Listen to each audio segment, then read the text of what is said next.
Good morning, everybody. The Earth Observation Data Integration Pilot is clearly a catchy acronym which you can all fathom.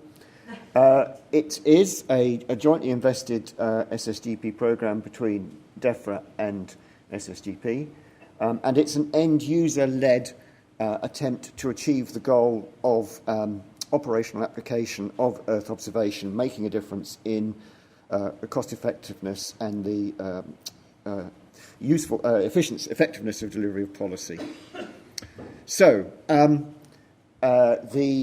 We've got here a list of things that we have done, which are commissioned pieces of work, and what you're seeking from that list is a pattern. What's the plan? What do we try and do?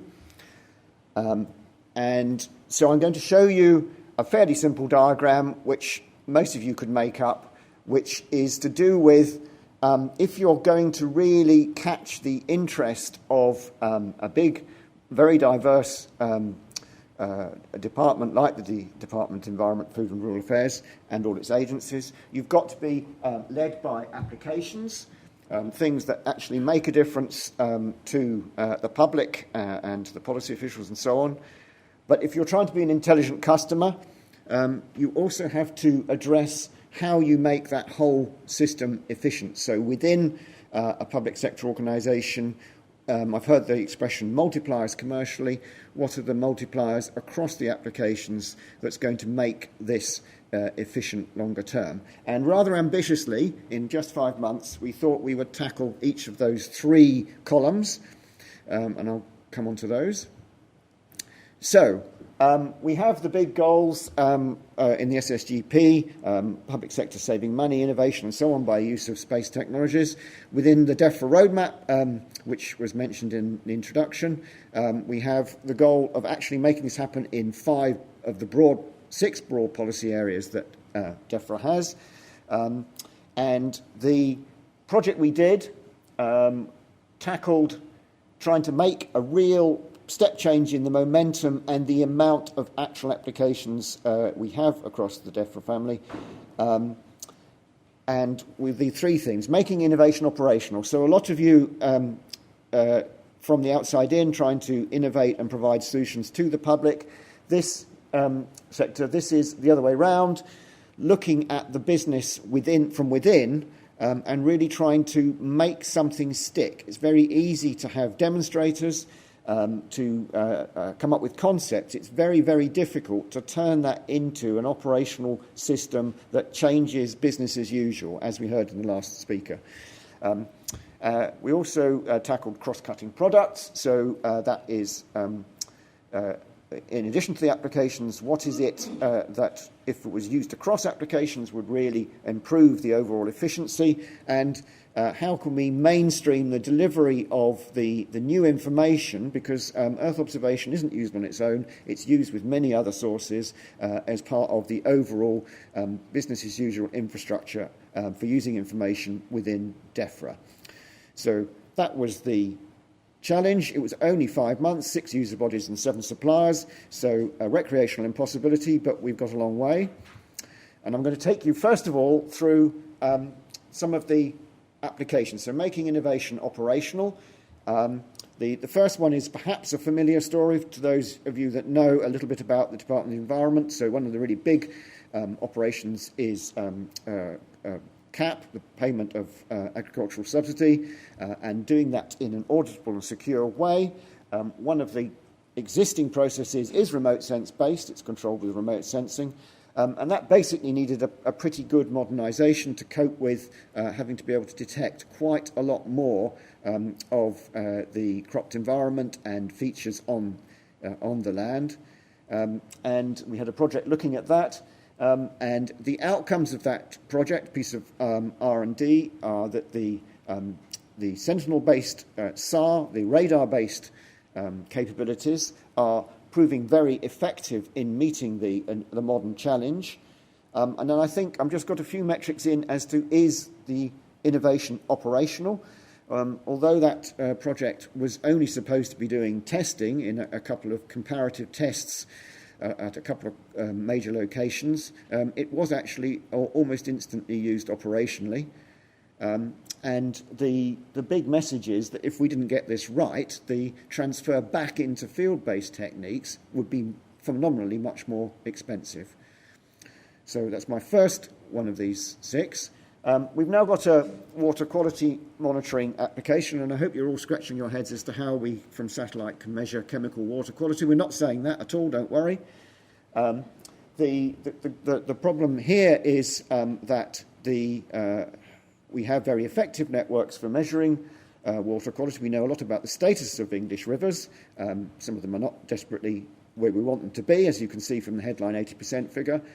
But the business of the public sector, and particularly Defra now, is how do we provide a good public service and innovate and cope with really quite significant reductions in budget.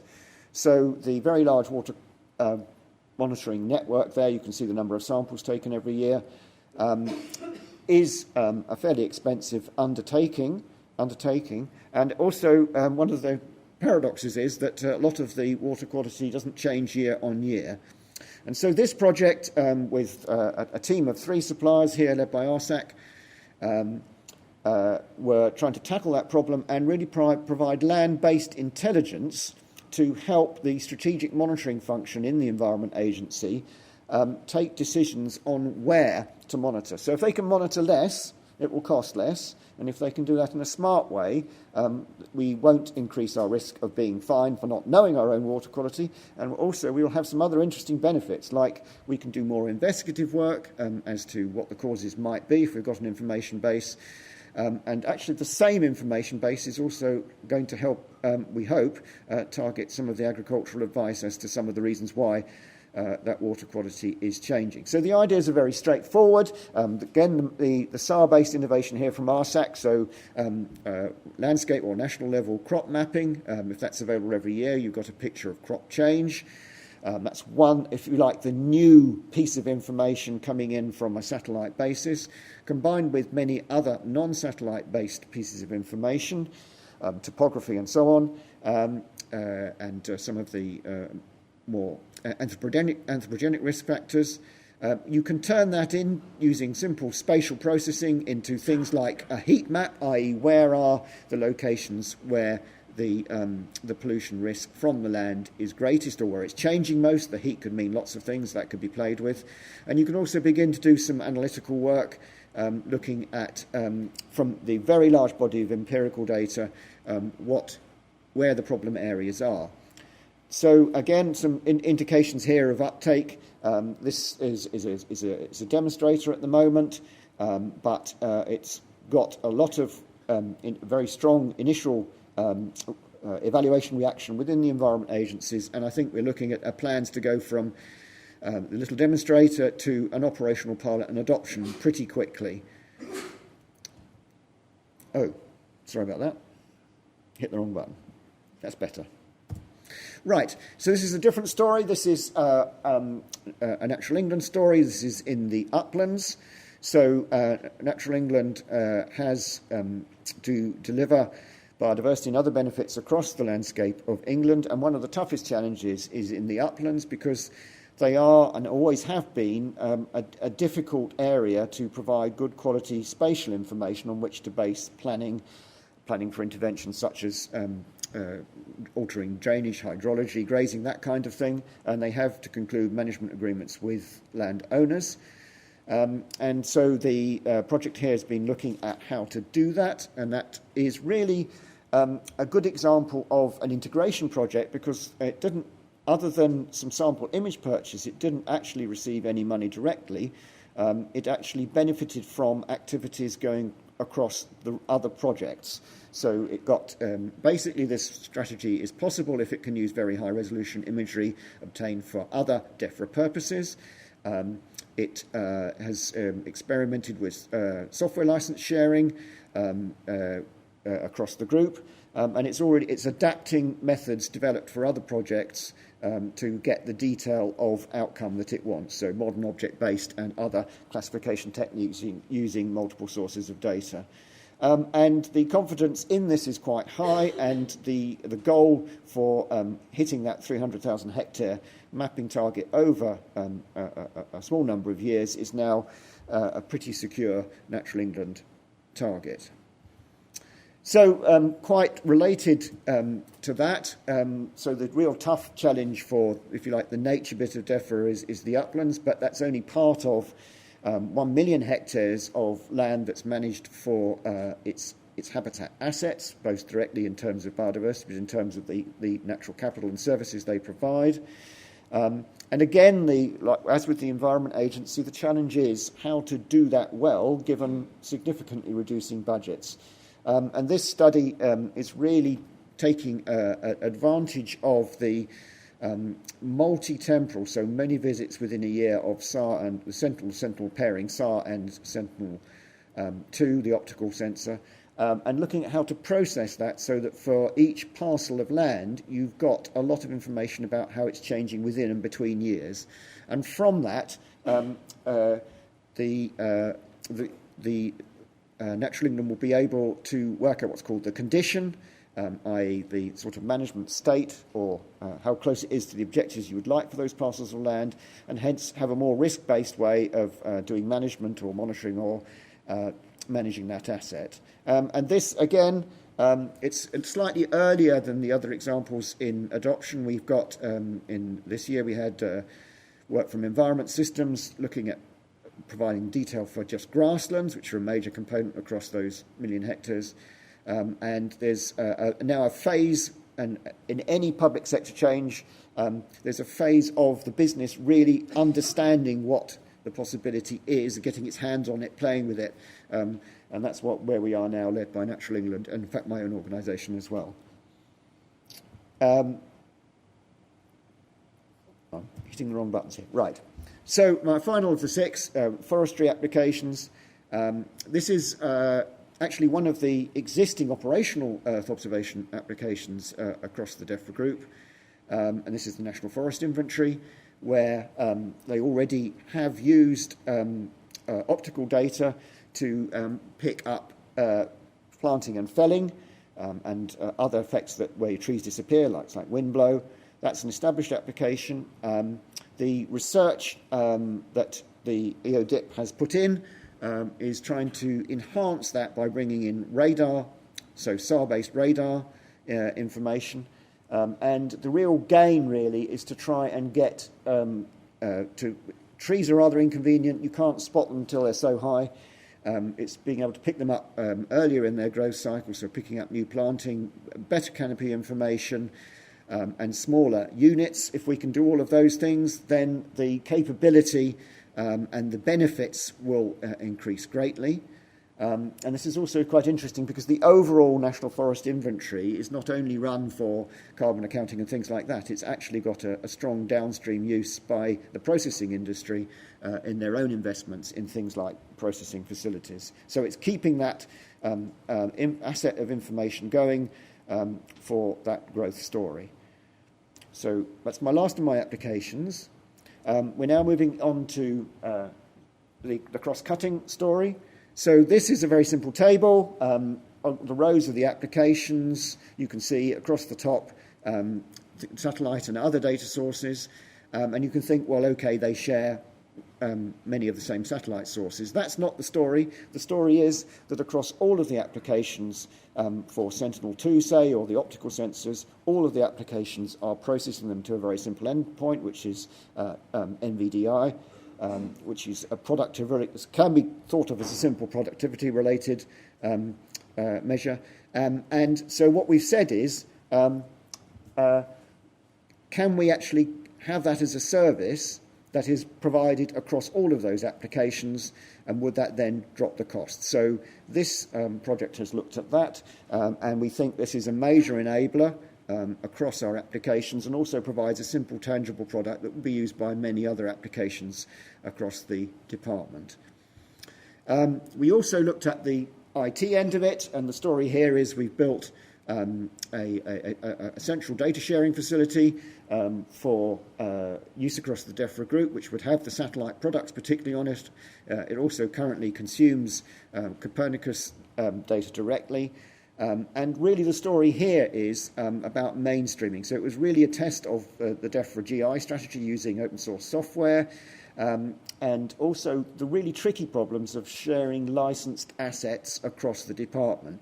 We're just not set up to do it, so the project really exposed that even if you have negotiated multi-user licensing across the department, actually implementing it in a way that protects the IPR cheaply is no mean feat, and that's what we've been tackling. So a mixture there, and again a success story. The Defra data program is looking to mainstream the start we've made into wider data sharing. We also tried to work out whether all of this was making business sense, so there was an appraisal project as part of it all, and what I can say is that although we've got very good business uptake signs, people adopting, setting targets, thinking of changing contractual relationships, all sorts of signals like that, that we're going in the right direction, coming up with the killer, it's saving the department X, is really, really difficult. What we can say is that if you make simple comparisons between methods, so the forestry example again, that was an air photography start, cost around 1.2 million. Keeping it fresh, the change to that start of the overall asset is much, much cheaper. So a really scale saving there. And so one of the things we're working on is improving this appraisal picture.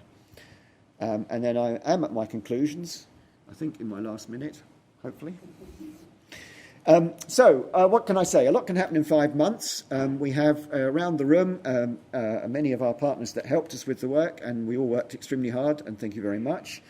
I think we've got real progress towards those SSGP and Defra roadmap goals. We definitely have close to or near operational application of EO more broadly across Defra in three broad policy areas. I think the partnership with SSGP in forming the roadmap in the first place and with investment has created real momentum. There is strong policy and operational support for the applications and also for the Centre of Excellence, the intelligent customer function that is trying to make this happen. And if I was recommending this to another department, provided you've got a diversity of potential applications, then I think the three-pronged approach, which is not just looking at the applications, but looking at the other bits, the cross-cutting and the IT end, has paid benefits because you spot savings that you would not spot if you just looked at the applications alone. Thank you very much.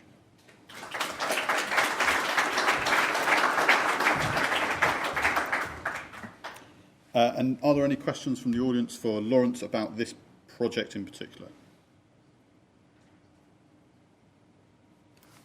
One from the far side and one in the middle. Michael will come to you in a minute. Hello, Chris Jacobs from Government Office for Science. Can you just say something about what skills you found were needed within the department and in terms of interpreting the data and understanding how best it could be used? How much of that were you and your colleagues able to do, and how much were you relying on other partners? So the first thing is that the function that's done this, the Centre of Excellence, pulls together the skill we have, and that brings some level of technical skill into the ability to commission and spot the right work. I think in terms of solution development, there's a very strong reliance on academia and industry. And we also have engagement with industry and academia as part of the overall Centre of Excellence activities. So definitely some expertise is needed to be an intelligent customer, is our experience.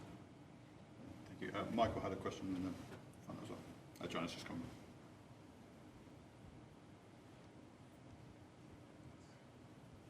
Michael Lawrence from Deimos Space. Just wondered if you could explain the procurement process you're going to go through when you move from these R&D projects or demos into an operational service. So there's kind of easy and difficult. Easy is if you've got an application area and it's isolated and you know that you want to buy and not make, then it's normal public sector procurement. You can advertise a requirement, get competition and so on. And that's definitely will happen for some of the application areas. The really tricky one is the cross-cutting products, which is where we're trying to meet the drive to make Earth observation business service rather than project-based. That's the industry looking in. Us looking out, that also looks quite a good idea. But it means you've got to have a budget line for something that is supporting multiple policy areas and convince internally that it's worth having that pool of money to do it. So the internal organisation to be in a position to do that is the problem. But then again, it would be a requirement and a commercial procurement. Having said that, some of the cross-cutting work is not massively complex. The processing is fairly straightforward. So we also have make decisions. Some of the things we may be able to make pretty efficiently as well.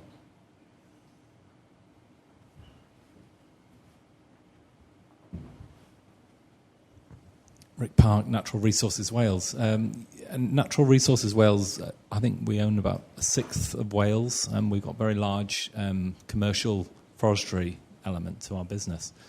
And I was wondering, is your application for forestry going to be commercially available, and would it be applicable, do you think, for Wales? So the forestry application is led by the bit of forestry commission that's now gone into forest research. I believe it's the NFI, National Forest Inventory. That still does provide information across Wales. And so I think you've got options there as to how you use that IPR. It can be either used as part of that common service, or it could be used more commercially.